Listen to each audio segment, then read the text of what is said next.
광주 전남권 뉴스입니다. 박범계 법무부 장관이 오늘 취임 이후 처음으로 광주를 찾았습니다. 윤석열 총장 사퇴에 대해서 안타깝다고 말했는데요. 또 최근 LH 직원들의 투기 의혹과 관련해 엄정하게 대응하겠다고 밝혔습니다. 손준수 기자입니다. 전국지방검찰청 방문 일정으로 광주를 찾은 박범계 장관. 관심은 윤석열 총장 사퇴와 관련한 입장이었습니다.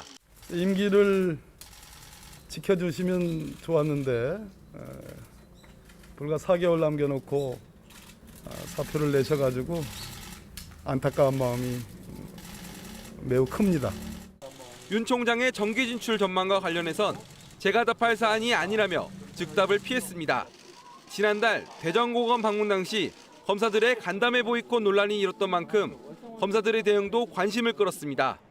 장관과의 간담회 자리에는 광주지검 소속 평검사 6명이 참석해 예정된 시간보다 20분 넘게 대화를 이어갔고 수사권 개혁과 관련한 의견이 오간 것으로 확인됐습니다. 박 장관은 검찰 내부에서 자신을 향한 비판이 나오는 것과 관련해 법무부 장관이 일선 검사들로부터 칭찬만 받는 자리가 아니라며 검사들의 여론을 충분히 헤아리도록 하겠다고 말했습니다.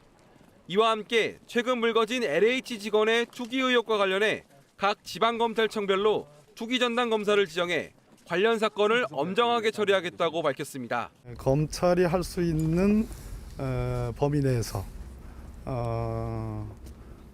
특히 이번 사건이 부패와 연관되어 있는지 이런 지점에 대해서는 검찰이 충분히 관여해야 되고 그럴 역량이 준비되어 있다.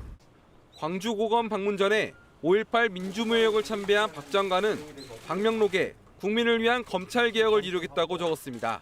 KBS 뉴스 손준수입니다. 더불어민주당 차기 당대표에 도전할 것으로 알려진 홍영표 의원이 광주 군공항 이전 문제를 정부가 주도해야 한다는 입장을 내놨습니다.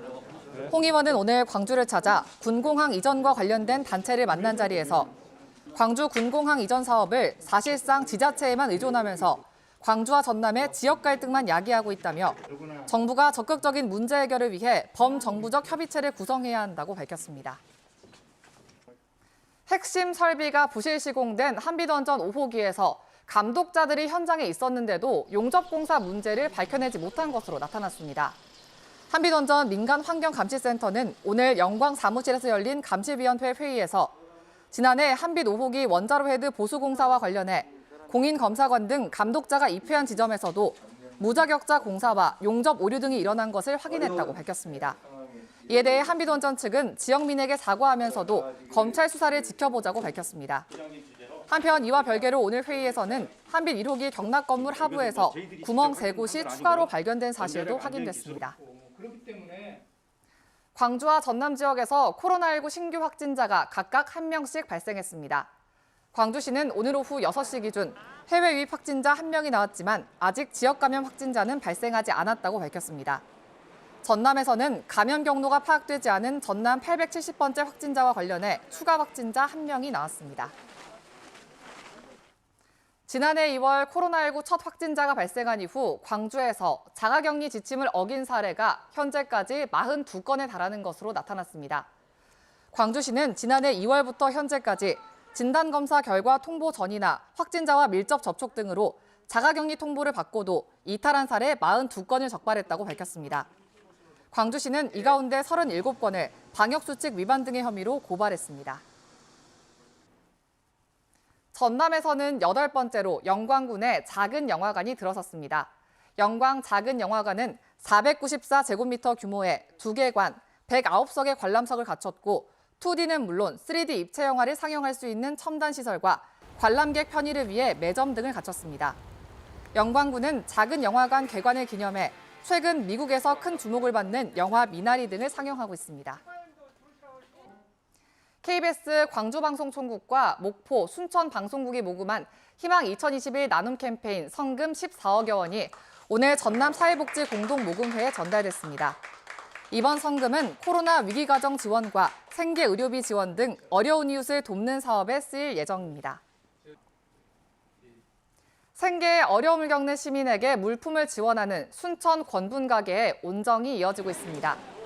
순천시는 지역에서 공사를 하고 있는 아파트 건설업체 5군데가 500만 원 상당의 쌀과 라면, 세제 등 생필품을 기증했고 읍면동 지역 청년회로 조직된 순천시 청년연합회도 생필품 100만 원 상당을 전달했다고 밝혔습니다.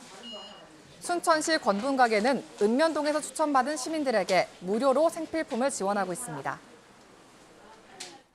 전라남도가 도 역점 사업인 초강력 레이저센터 구축 타당성 분석 용역 착수 보고회를 열었습니다. 도는 전문가 집단의 의견을 반영한 용역 결과를 조기에 도출해 내년 국비 사업에 반영되도록 관련 부처와 협의한다는 계획입니다. 초강력 레이저센터는 초고출력, 고에너지 레이저 연구를 위한 시설로 한국에너지공대 인근에 국가 대형 연구시설 구축 일환으로 전남도가 추진 중인 사업입니다. 전국에서 처음으로 기숙형이 아닌 통학형 학교폭력 피해 학생 지원 기관이 광주에 문을 열었습니다.